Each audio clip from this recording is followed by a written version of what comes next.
Bem, quando uma das possibilidades de diagnóstico é trinca, a gente sabe que nem sempre o caminho pode ser tão retilíneo até a gente chegar no diagnóstico assertivo e, eventualmente, também num planejamento para aquele dente, né? E como que você faz, né? Se aquele paciente ele tá ali, ele te procurou, ele tá esperando que você fale alguma coisa a respeito. Olha, doutora Fernanda, e aí, né? O que vai ser? O que pode ser desse meu dente?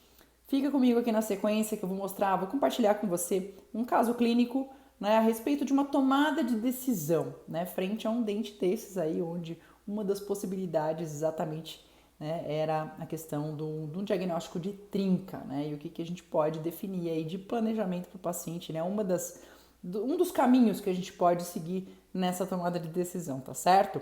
Se você não é inscrito no canal, se inscreve agora, compartilhe com seus amigos, ativa suas notificações, deixe seu like aqui pra gente e me dá um oi aqui nos comentários, compartilhe também sua dúvida, tá certo? Segura o vídeo aí na sequência.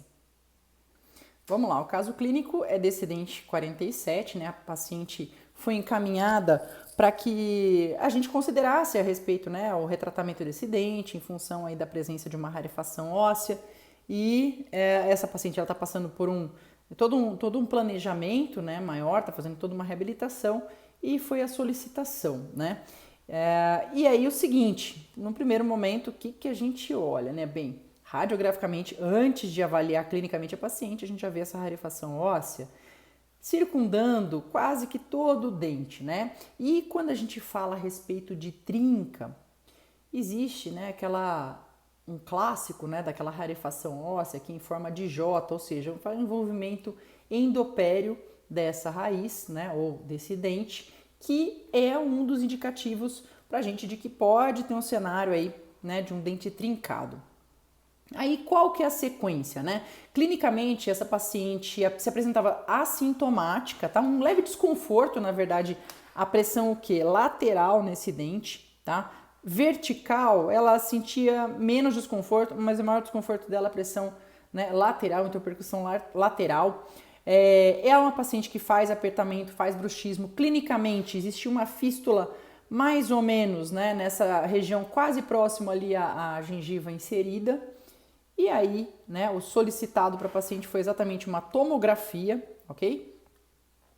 Para nessa tomografia você falar assim, ah, beleza, agora eu vou pesquisar na tomo e se tiver uma trinca, vai aparecer com certeza. Não necessariamente, tá? Não necessariamente, por mais que seja uma tomografia de alta resolução, né, a gente tem, existem trabalhos, né, que mostram o quanto que você tem, às vezes, evidenciado numa micro CT, né, numa tomografia que você faz com o dente extraído e no melhor tomógrafo que a gente tem para fazer aqui, né, clinicamente falando, né, o melhor, mais alta resolução que a gente tem imagem fantástica, né, para você poder realmente fazer uma avaliação, mas, né, como nesse caso aqui, a gente depois de um estudo realmente exaustivo aqui da tomografia, inclusive, né, a solicitação do laudo aí para ter um segundo profissional fazendo também uma avaliação a respeito dessas imagens, se existia alguma imagem realmente evidente, falando de maneira assertiva, olha, existe aqui uma presença de uma trinca e em função disso, né, eu já tenho ali um embasamento suficiente para propor um planejamento bastante assertivo, né, exodontia desse dente, né, e reabilitação por implante. Nesse caso, não. O que a gente observa aqui nesse caso? Né? Ela tem um canal aqui, olha só, na raiz mesial, que não foi tratado, não foi localizado. Você fala, opa, pera lá, né? Isso daqui é uma possibilidade de um insucesso endodôntico? Sim, uma possibilidade.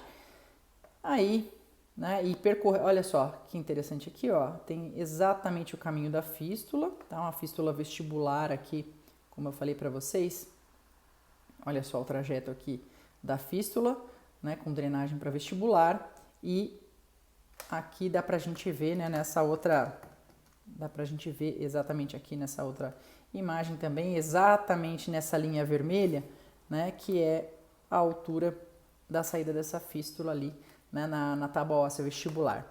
Muito bem, então, que é a questão? A gente não tem de maneira totalmente assertiva, né? O sim ou não, tem uma trinca, não tem uma trinca. E aí, essa paciente, é o seguinte, ela nem mora no país, né? E ela precisa ali de um planejamento assertivo, né? A respeito do que ela pode fazer, então, nesse caso. O que dá para essa paciente fazer, sendo que ela tem essa perda óssea, né, bastante significativa, ó, é uma lesão ali. Eu vou ampliar um pouquinho essa imagem aqui para você. Olha só, né? Ela está fazendo aqui um J aqui para trás, certo? Então, olha aqui ó, o outro canal. Então, você fala, ele pode, lógico, né? Um dos fatores etiológicos, uma das possibilidades seria um insucesso em função disso, sim. Só que, inclusive, o tipo, né? A forma como houve a perda óssea aí nessa região, ela realmente, apesar de não ter uma trinca evidente, né, de maneira assim assertiva nesse exame aqui, ela tem a possibilidade sim, em função das características aqui, né, dessa perda óssea, o diagnóstico de trinca aqui, ele é realmente considerado ainda, não é uma coisa excluída, muito pelo contrário, existe um indício que a gente pode considerar assim, um indício significativo, né, da presença aí desse diagnóstico, e isso pode nortear sim, né, o que eu vou falar para a paciente aí a respeito de possibilidade de tratamento, especialmente porque ela está passando aí por toda uma reabilitação e depois ela vai voltar, né, para o país dela, que hoje em dia ela não mora no Brasil, então ela precisa voltar para o país dela já com o tratamento todo finalizado. O que a gente pode considerar nessa hora?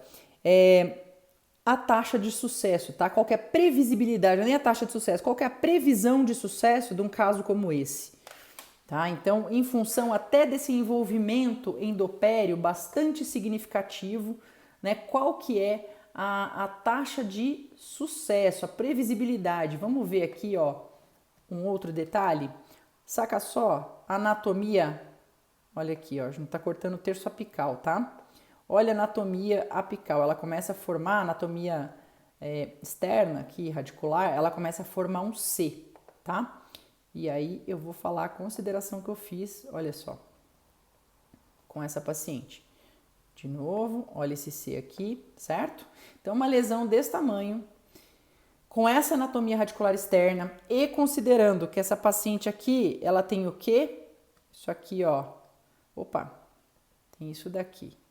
É uma fístula de longa duração, tá? Essa fístula de longa duração que está aí há bastante tempo, ela pode, ela pode não, com certeza, essa altura ela já permitiu infiltração de saliva e provavelmente o que a gente tem instalado já nessa superfície radicular externa já seja um cálculo, né? Não é só um biofilme extrarradicular ainda não tão maturado, já é um cálculo, então algo ali, né, já calcificado, extremamente organizado e calcificado que a gente sabe que consegue remover como mecanicamente através de raspagem, ou seja, se a gente pensar no melhor cenário possível aqui para essa paciente, dela não ter trinca, o retratamento dentro dessa lesão endopério com essa fístula de longa duração, além da possibilidade, então, né, dessa possibilidade dessa paciente aqui ter um diagnóstico de trinca, a gente ainda tem uma grande chance de existir um biofilme, aqui, um cálculo formado mesmo na superfície radicular externa, e que aí você fala, poxa, aí seria o quê? Questão de quê? Fazer uma apsectomia, essa região, né, de 37, então você começa a colocar na balança, né, especialmente o acesso aqui a essa região mais apical, você não tem perfuração de tábua óssea vestibular, nada disso, então não é um procedimento que ele já tem um rompimento de tábua óssea, que, né, já estaria mais propício aqui para ser feito uma apsectomia mesmo, né, sendo uma região de molar, mas não é nada favorável, então considerando o quanto de tecido ósseo que você abriria a mão aqui para fazer essa janela numa apsectomia, né? Se fosse o caso ainda dessa paciente realmente, né, não se tratar de um caso de trinca. Então, a melhor das hipóteses aqui para ela ainda era uma hipótese ruim, né? Por isso que esse dente aqui, né, o planejamento então sugerido de maneira mais assertiva, né, especialmente porque a paciente ela buscava aqui bem uma solução, né? Ela está passando aí por uma reabilitação e todos os fatores que a gente pôde avaliar, que a gente pôde levar em consideração, indicam para a gente que num caso como esse, a melhor a melhor proposta, né, para essa paciente dentro da busca dela também seria a exodontia e reabilitação por implante, tá certo?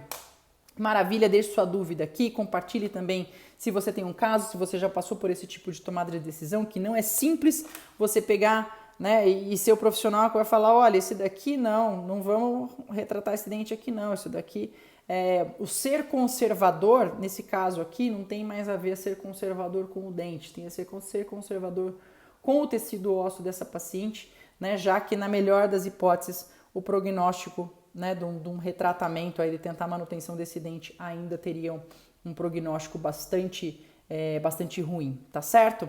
Grande abraço, um grande beijo, a gente se vê na próxima.